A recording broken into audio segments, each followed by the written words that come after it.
அனைவருக்கும் வணக்கம்.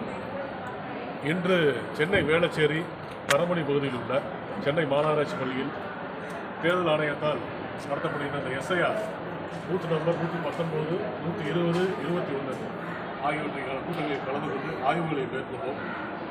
நமது தமிழக தேர்தல் ஆணையம் அறிவித்துள்ளபடி நம்ம தமிழகத்தில் உள்ள மொத்த வாக்காளர்கள் எண்ணிக்கை 6,46,00,000.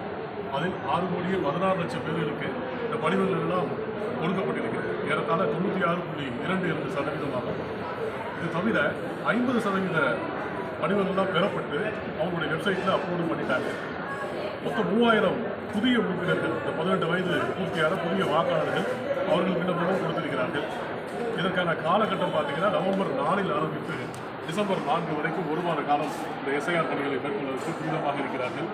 இதோடு அவர்கள் முகாம்களை அந்தந்த பள்ளிகளில் அந்தந்த பூத்துகளில் சிறப்பாக நடத்தி கொண்டிருக்கிறார்கள். அதற்கான இறுதி நாள் இன்று ஈவினிங் ஒரு 6 மணி வரை இருக்குது.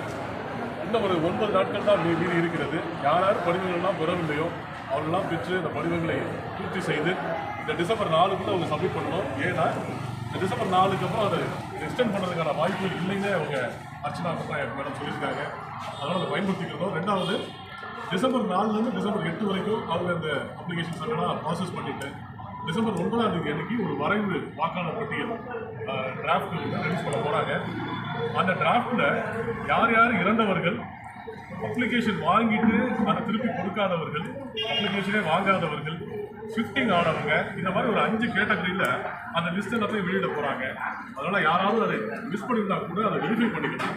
இப்போ நீங்கள் ஒருவேளை உங்களுடைய ஃபார்மை ஃபில் பண்ணி நீங்கள் கொடுத்துட்டு அது அப்லோட் ஆகிடுச்சான்னு செக் பண்ணுறதுக்கு கூட voters.eci.gov.in போய்ட்டு உங்கள் எபிக் நம்பரை போட்டுட்டு ஓடிபி போட்டிங்கன்னா அப்லோட் ஆகிடுதுன்னா அதை நீங்கள் தெரிஞ்சுக்கலாம். அதனால் எல்லாமே துல்லியமாக ரொம்ப நேர்மையான முறையில் நடத்திட்டு இருக்காங்க. உண்மையான கரெக்டான ஒரு வாக்காளரை கண்டுபிடிச்சி அவங்களுக்கு அந்த வாக்குரிமையை கொடுக்குறது தான் என்னுடைய மோட்டிவாக இருக்குது. தேர்தல் ஆணையத்தோடு இணைந்து நாம் எல்லோரும் சிறப்பாக செயல்படுவோம். நமது வாக்குரிமையை நாம் நிலைநிறுத்துவோம் என்று கூறிக்கொண்டு விடைபெறுகிறேன். அண்ணாமலை விவேகானந்தன், மாநில செயலாளர், பிரச்சார பிரிவு, தமிழக பாஜக. நன்றி.